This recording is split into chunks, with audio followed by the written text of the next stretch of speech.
Les amis, on se retrouve. Donc, on va s'occuper de la jauge.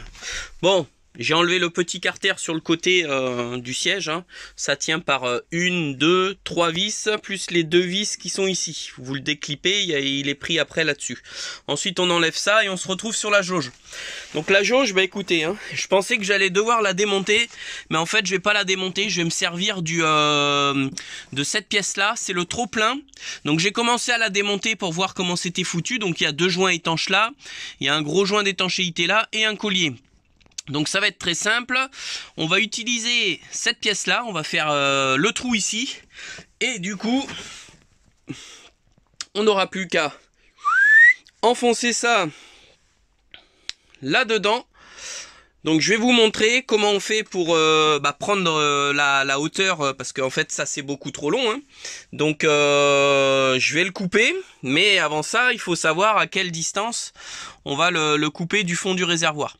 Donc sur la notice c'est noté qu'il faut aller à peu près à 2,5 cm au-delà du fond du réservoir. Et ben on va faire ça. Donc du coup je vais démonter cette pièce là, je vous montre ça de suite. Voilà, du coup on se retrouve avec cette pièce.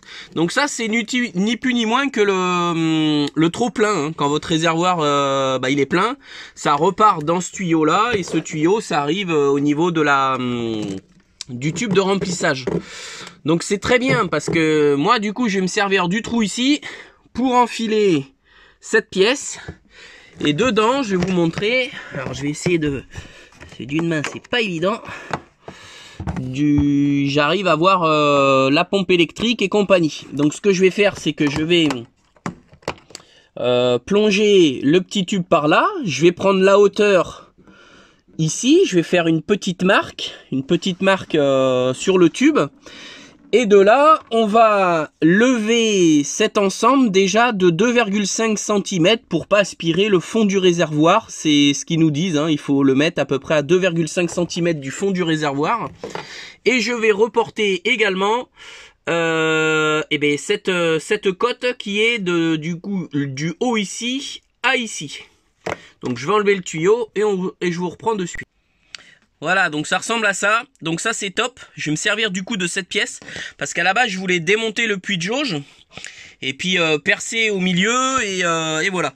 Et bah du coup je vais pas faire ça du tout. Je vais m'utiliser cette pièce, parce que cette pièce là, je vois qu'il y a une référence.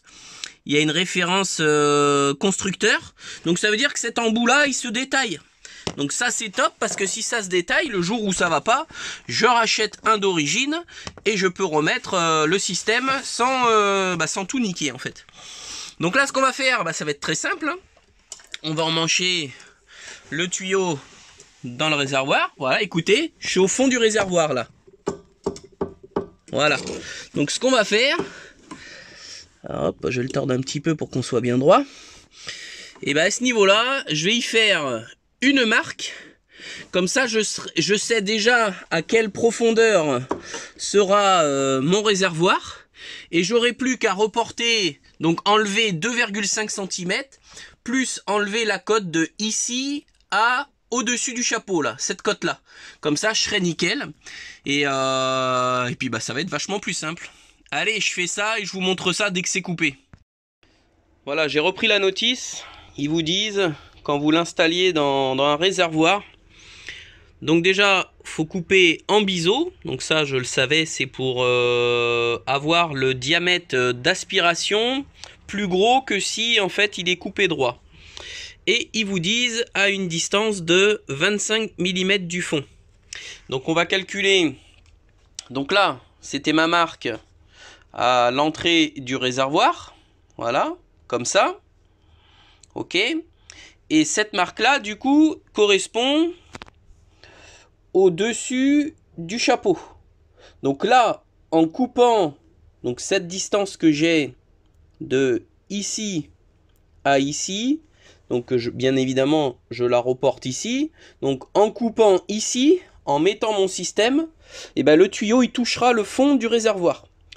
Donc moi, cette distance, il faut que je rajoute 2,5 cm. Allez, c'est parti. Alors on va prendre la distance. Donc comme je vous explique, là on a le cas de figure où j'ai fait cette petite encoche juste là qui correspond au-dessus de là.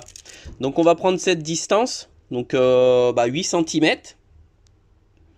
Voilà, du dessous de... Voilà. Oh, c'est du à peu près. Hein. 8 cm. Et je vais y rajouter 2 cm et demi. Donc il faut que j'aille à 10,5. Du bout, hein, bien évidemment, du bout. Donc à 10,5, je me mets au bout. J'ai fait une marque. Donc maintenant, j'ai plus qu'à couper ce truc-là en biseau. Let's go! Donc voilà, j'ai coupé le bout. Alors, attendez. Est-ce qu'on va le voir? Ouais. Voilà, je l'ai coupé en biseau. Donc maintenant, ce qu'on va faire, on va préparer cette pièce. Voyons, la mise au point, elle a du mal. Hein, voilà. On va préparer cette pièce-là. Donc je vais regarder pile poil pour faire un trou au milieu. Et ensuite, ici, je vais y faire un tout petit méplat poncé très très fin pour que ça vienne bien en appui. Let's go! Alors, on va commencer par prendre le diamètre pour faire le trou. Donc c'est du 6. Ouais, du 6 c'est bien, c'est 5,80. Allez, c'est 5,7 exactement. 5,7. Donc on va prendre un forêt de 5,7 ou 5,8. Je dois avoir ça par là. Hein. Ah bah tiens. Ça c'est un forêt de 5,4. Bon, celui-là est plus petit. Ça c'est du 4. Donc je vais trouver un forêt de 5,8. Et je vais préparer cette pièce. Au milieu, du moins on va essayer. C'est juste, hein. Voilà, là j'y suis.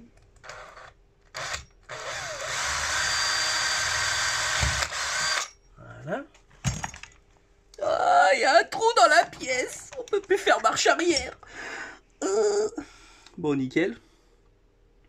Donc je vais enlever la petite bavure qu'il y a là parce que là, il y a, comme vous pouvez le voir, il y a une flèche. Donc cette partie-là, encore, je suis même pas sûr parce que regardez un truc. Comme c'est un joint torique qu'il y a ici.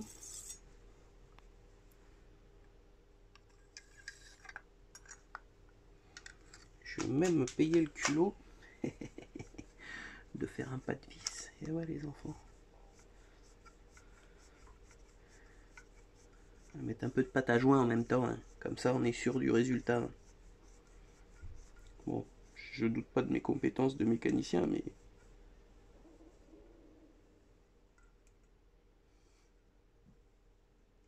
Parfait. Et là on se retrouve avec le tuyau. Et du coup, à l'intérieur, voilà.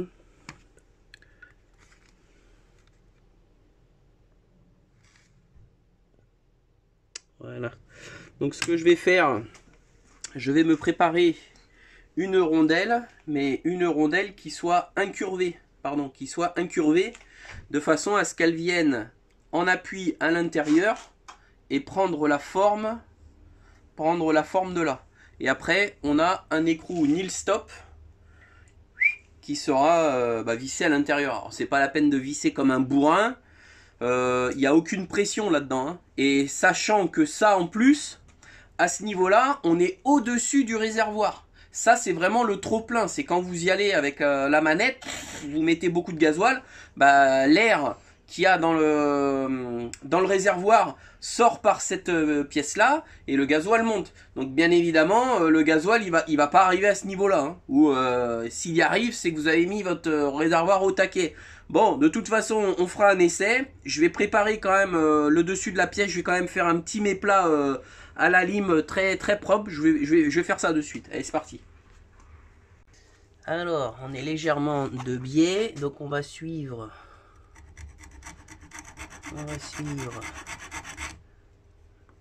le biais.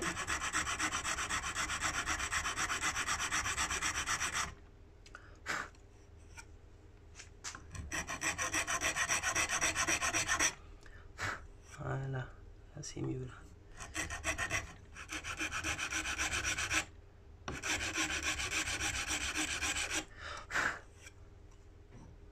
fais ça, c'est pour avoir une portée plate. Hein. Voilà, c'est bon. Là. Et encore un petit coup.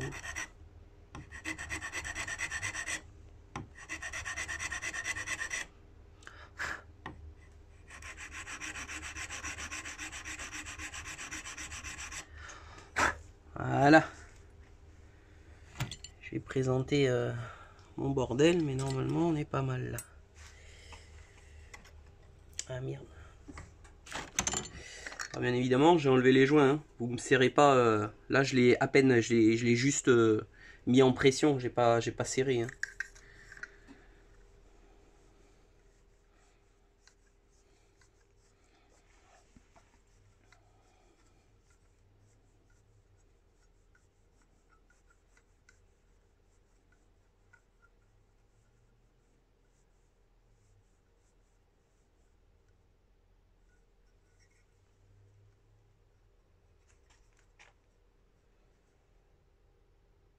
Ouais, je suis nickel partout. De toute façon, je vais y mettre en plus de la pâte à joint comme ça. Je serai sûr. Ouais.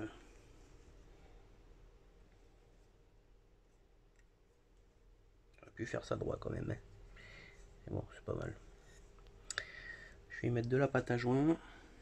Et dedans, je vais me faire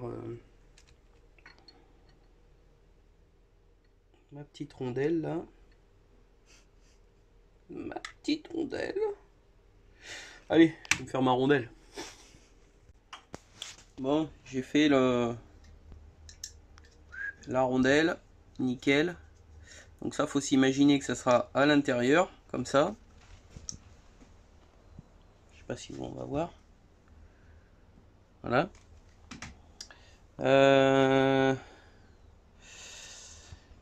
vais chercher de la pâte à joint. Et on va mettre ça. Et on va essayer. Hein. Ça marche.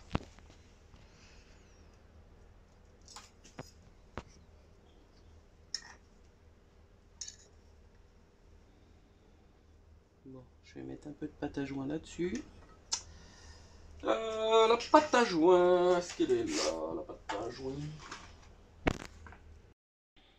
Voilà, donc j'utilise cette pâte à joint qui est spécifique pour les carters d'huile et compagnie. Donc j'ai rempli de pâte à joint le filet. Donc maintenant je vais l'enfiler là-dedans. Je vais le serrer tranquillou. Et ensuite je vais venir mettre de la pâte à joint sur le dessus ici là. Le rentrer par là, le coller. Et après venir mettre mon écrou et serrer tout l'ensemble. Allez, je fais ça parce que je peux pas tenir le téléphone et le faire en même temps. À de suite. Bon voilà, c'est bon, c'est fait. Bon, c'est galère hein, parce que d'une main évidemment. On va essayer de zoomer, de voir voilà l'étanchéité. Nickel. Il y a de la pâte à joint et dedans. Voilà, dedans c'est rempli et c'est collé. Voilà, ça bougera plus. Bon, maintenant il me reste plus qu'à aller remettre ça en place et faire un essai. Voilà, c'est remonté. Il me reste plus que le collier à remettre en place là. Je le ferai après. Écoutez, même en mettant le chapeau, ça touche pas. Donc maintenant ce que je vais faire, c'est je vais placer la durite dessus, mettre le collier et la faire partir en dessous pour pouvoir la récupérer. Allez, c'est parti. Alors pour la durite, j'ai ôté, pour cette durite là, j'ai acheté 4 mètres de durite. C'est de la durite à carburant, c'est de la 4 mm intérieure et 9 mm extérieure. Donc ce que j'ai fait, je l'ai passé et j'ai fait un tour, de jauge. Comme ça, moi j'aime bien toujours avoir un peu de mou et ça risque rien. Donc ça, je vais le brancher comme ça et on va mettre un collier. C'est parti. Voilà, allez, j'ai attaché la durite pour pas qu'elle bouge. Le collier est mis, tout est remonté. Donc je vais pas refermer immédiatement parce que faut que je rattache ça. Et ça, j'ai pas la pince, j'ai oublié la pince, je vais aller la chercher. Donc je vais clipper le petit collier pour pas que ça bouge. Et après je vais pouvoir refermer le capot. Bon, j'ai passé le tuyau sous le camping-car, j'ai tout tiré, j'ai accroché la pompe, je vais vous montrer ça. Et maintenant, donc j'ai redémonté le Webasto parce que maintenant, je vais amorcer la pompe. Donc pour ça, on va se mettre comme ça là. Et on va amorcer. Donc pour amorcer, je vais vous montrer comment on fait avec la petite commande déportée. Alors pour amorcer la pompe, il faut appuyer sur la molette et la flèche de droite en même temps. Voilà, ça vous met H et là vous appuyez sur ON. Et là on peut entendre la pompe. Donc ça va mettre un certain temps. Parce que, bien évidemment, le circuit est long et que tout est désamorcé. Donc, alors normalement, elle se met en route, je crois que c'est quelque chose comme 60 secondes, après elle se coupe toute seule.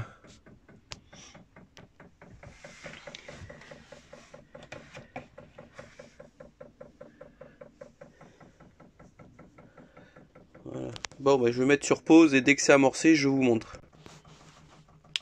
Voilà, donc là le gasoil arrive, donc je vais finir d'enlever les bulles d'air.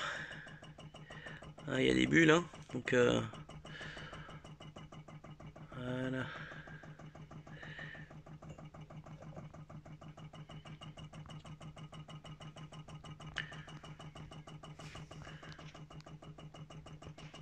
Voilà, c'est bon. Donc là, on met sur off. Et après, bon, on revient sur le menu. Allez, je rebranche ça et je vous reprends. Bon, test premier allumage. Premier allumage et pour l'instant, on a en consommation, voilà, avec la bougie d'allumage, on est à 7 ampères, presque 8 ampères. Voilà, ça monte. Hop, on a changé de batterie. Hop. Oups, 8,6. Donc pour l'instant on est en préchauffage.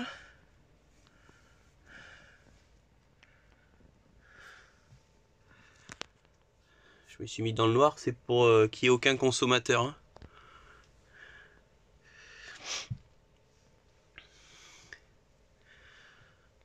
Hop. Donc là dès que la petite pompette va se mettre en route, il va s'allumer. Il devrait. Voilà, en consommation. Ouais.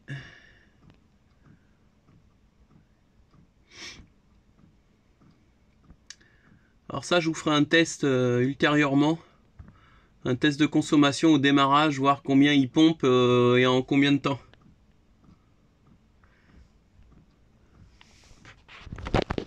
Hop.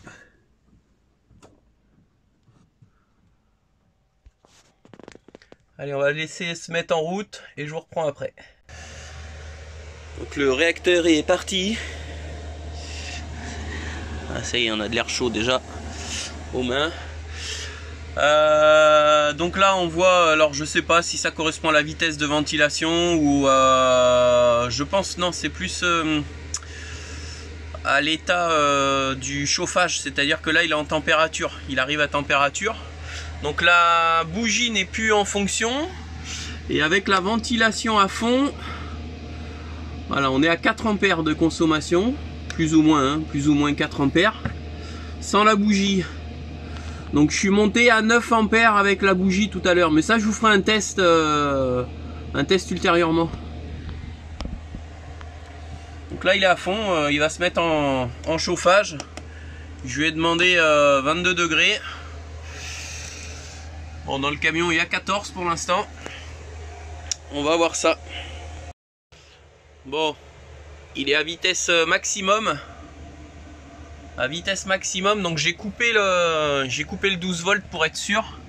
Et en consommation, voilà, on est à 3 ampères 5, 3 ampères 6 en consommation quand il tourne à fond. Donc c'est plutôt pas mal, hein. Donc je vais vous montrer après quand il sera en régulation vite fait. Mais là pour l'instant on fait chauffer le camion. Bien, faut que j'allume le 12 volts.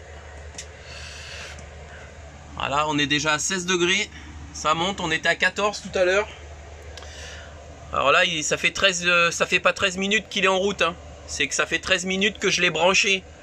Ça doit faire à peu près 6-7 minutes qu'il a démarré en fait, hein. Voilà. Oups, on voit pas bien. Voilà. Bon, on va le laisser aller en régulation et on va voir ce que ça donne. C'est du chantier, mon colonel. Oui.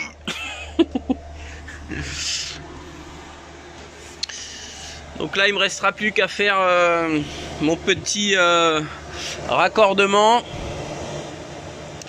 J'ai acheté du scotch en aluminium exprès à haute température. Donc je vais bien calfeutrer tout ça, tous les raccords. Oh, c'est chaud. Et par la suite, je viendrai isoler tous les tuyaux avec une grosse mousse et surtout celle qui est en dessous, la gaine qui est en dessous le camping-car. Oh, ça va, hein. Ça va. On le sent aspirer. Demain, je ferai un petit trou et j'attacherai ça propre ici, là. Oh, c'est bon, hein, nickel. Ah ouais, je perds de l'air ici, là. Je le sens. Je le sens. Il faut que je mette mon scotch.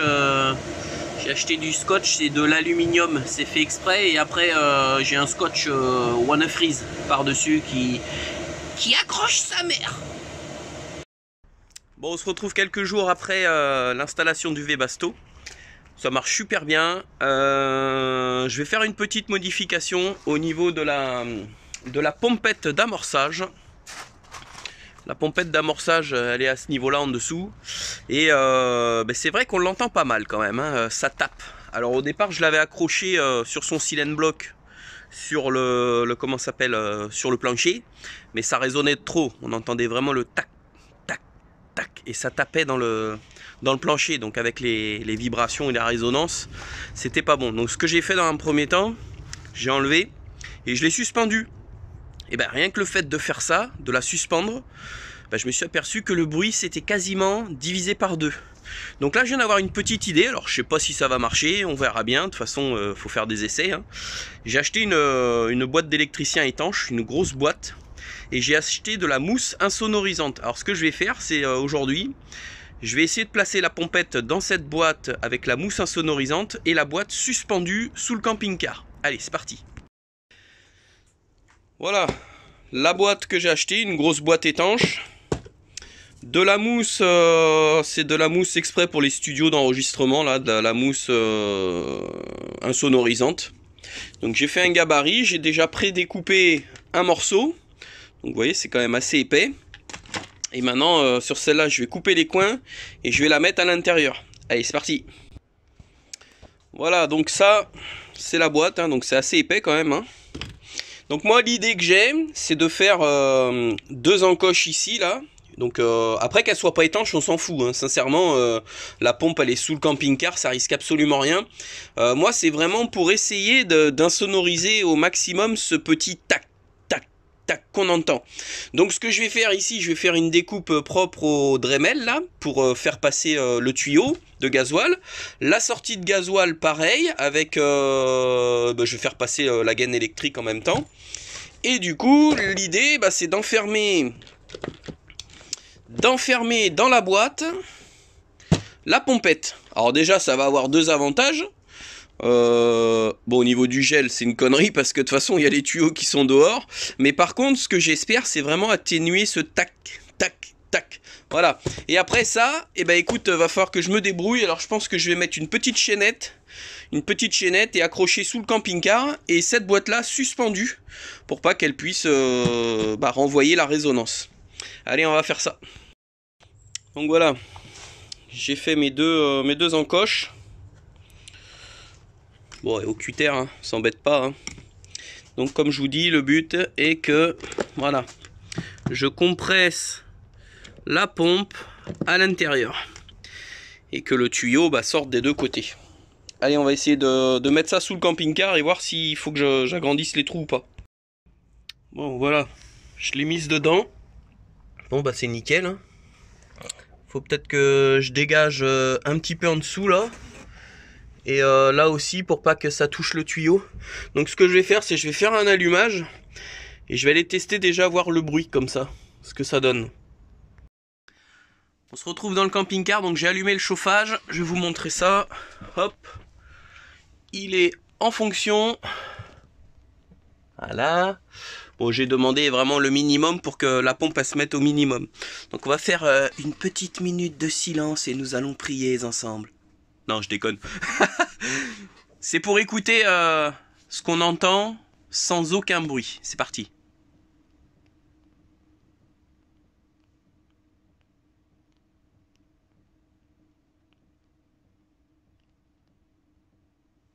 C'est hyper léger.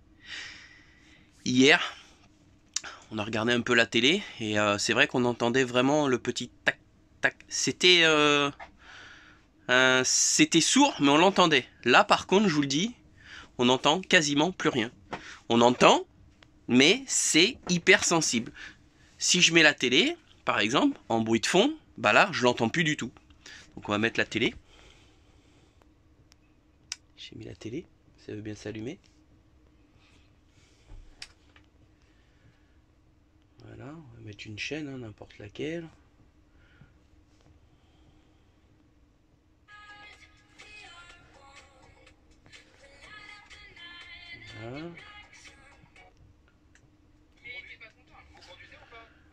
Voilà. Voilà. Là j'entends plus du tout. Donc je vais vous montrer en dessous ce que ça donne. Donc là on est en régulation.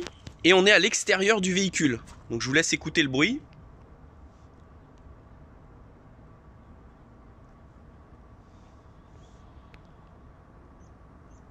On va se rapprocher de la pompe. La pompe elle est à ce niveau-là. Alors on va se rapprocher.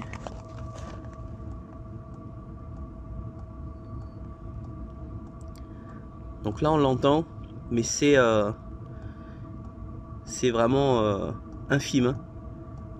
Et je suis content parce que dans le camping-car, du coup, on n'entend quasiment plus rien. Là. Donc là, c'est pour moi, c'est nickel. Donc maintenant, ce que je vais faire, je me suis fait une petite patte là et puis je vais attacher le silencieux. Et ensuite, je vais vous montrer tout le dessous, comment je suis passé. Alors là, on est au niveau du réservoir. Alors on voit mon tuyau qui arrive de là-haut, donc je l'ai fait passer là-bas. Je l'ai fait passer dans le taureau de câble existant qui passe sous le réservoir. Donc là on le voit, le tuyau il est là, il passe là. Et ensuite je l'ai fait traverser. Hop, pardon. Voilà, aïe, c'est chaud. Je l'ai fait traverser ici. Il passe au niveau de la gaine de chauffage. Là, on a le filtre à air. Oh, on a le filtre à air. Et ensuite, on a les câbles qui passent. Alors ça, je vais l'attacher. Hein. Ça me plaît pas que ça passe comme ça, là. Donc ça, je vais mettre un truc collant avec un zip en haut, là, pour que ça tienne comme ça. Comme ça, ça viendra pas frotter, ici, là. Ça me plaît pas, ça. Donc on va y mettre un truc et on va l'attacher là-haut. Voilà. Ensuite, j'avais... Alors, ça, c'est le câble électrique. Hein. J'ai fait l'étanchéité. Nickel. Le câble passe là. Je me suis rattaché dans tous ces taurons. Et j'ai suspendu la boîte à l'anneau existant. Voilà. Donc là, on peut voir le tuyau. Il n'y a rien qui gêne. Et de l'autre côté, c'est pareil. Il n'y a rien qui gêne, c'est nickel. Bon ça c'est plutôt une réussite. Donc maintenant ici pour l'échappement, alors j'ai commandé un autre silencieux, un autre tuyau plus long. parce que donc je vais m'attacher ici avec un anneau. Et là j'ai vu, je vais pouvoir installer des écrous prisonniers tout le long de la traverse, et en fait je vais passer le tuyau le long là, et la gamelle à la faire partir vers le bas là-bas.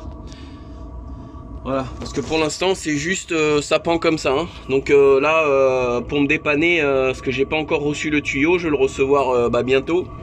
Je vais juste l'attacher à ce niveau là. Voilà, donc on va écouter le bruit, mais franchement on est sous le véhicule, écoutez.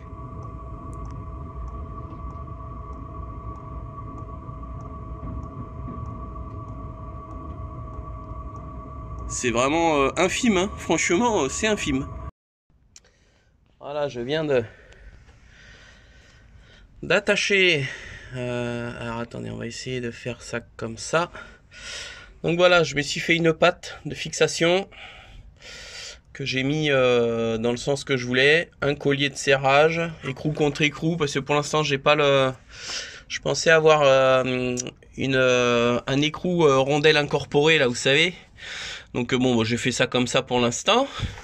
Et dès que je recevrai le nouveau tuyau, de toute façon, je vais le faire aller là-bas et le faire sortir après vers l'arrière. Donc là, c'est pas mal. C'est nickel. Comme ça, déjà, on est bon. Et bah écoutez, je pense qu'on est pas mal, hein. Maintenant, il restera plus qu'à faire les tests de consommation électrique et de consommation de carburant. Bon les amis, je vous montre, j'ai fait le plein à ras la tête.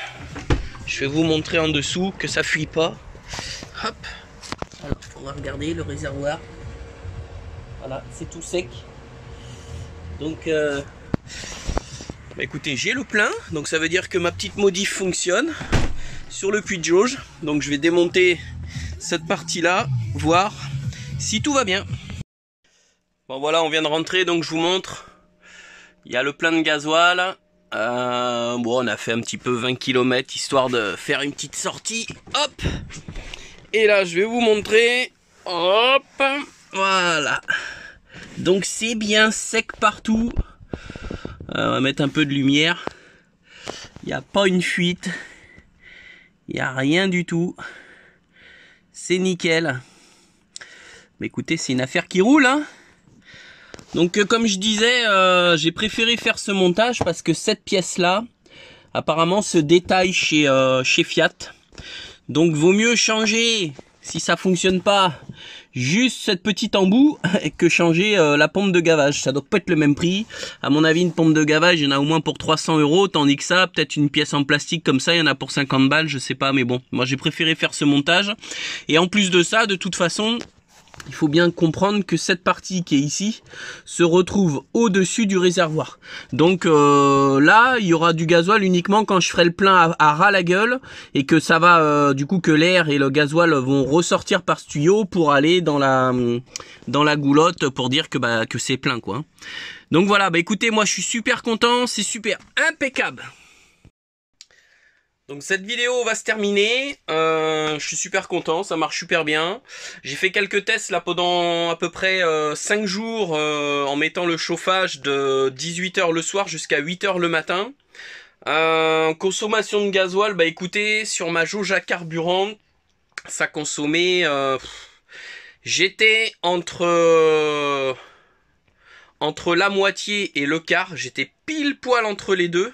Et après 5 jours de chauffage en le mettant du coup de 18 h le soir jusqu'à 8 h du matin, donc ça fait 14 heures de chauffage par jour. Sur 5 jours, ça m'avait consommé allez, 2 mm sur la, à peine 2 mm sur la jauge. J'étais encore au-dessus du quart. Donc ça consommait vraiment 1 mm, 1 mm et demi. Donc ça c'est génial.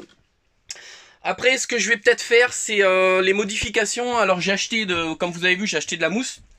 Donc ça je vais m'occuper, j'ai pas reçu la colle là, la colle, j'ai acheté de la colle néoprène pour coller les mousses, pour calfeutrer le coffre. Je vais certainement à ce niveau-là remettre une bouche comme ça pour l'aspiration d'air. Parce que c'est vrai que c'est pas con, hein. J'écoute dans les commentaires ce qu'on me dit. Et notamment, il y a un commentaire qui me disait que par rapport à mon flux d'air, il valait mieux que je souffle l'air chaud par le haut du thé que en le mettant en face et que du coup ça casse l'élan de l'air et que ça fasse un mauvais flux. Donc je vais peut-être écouter ces conseils. De toute façon, j'ai recommandé du tuyau parce que j'ai pas assez de tuyaux. Donc j'ai recommandé à peu près 1 mètre, 1 mètre et demi, 1 mètre 50 de tuyaux en 75. Et à ce moment-là, bah, je lui ferai une boucle comme ça. Attendez, je ferai une boucle et je la ferai aller sur le haut du tuyau et je ferai des essais. Donc bah écoutez, si vous avez aimé cette vidéo, n'oubliez pas le pouce. Oubliez pas votre pouce en bas aussi, hein, les copains. Et moi je vous dis à très très vite pour une prochaine vidéo qui bah écoutez, c'est pareil, alors putain, j'avais dit il faut que je fasse la vidéo à Sullivan. Je vais sortir la vidéo à Sullivan parce que le pauvre il attend depuis pas mal de temps maintenant et je vais envoyer sa vidéo et moi j'en ai une autre qui est en préparation sur une caméra. Je vous en dis pas plus. Allez, salut YouTube!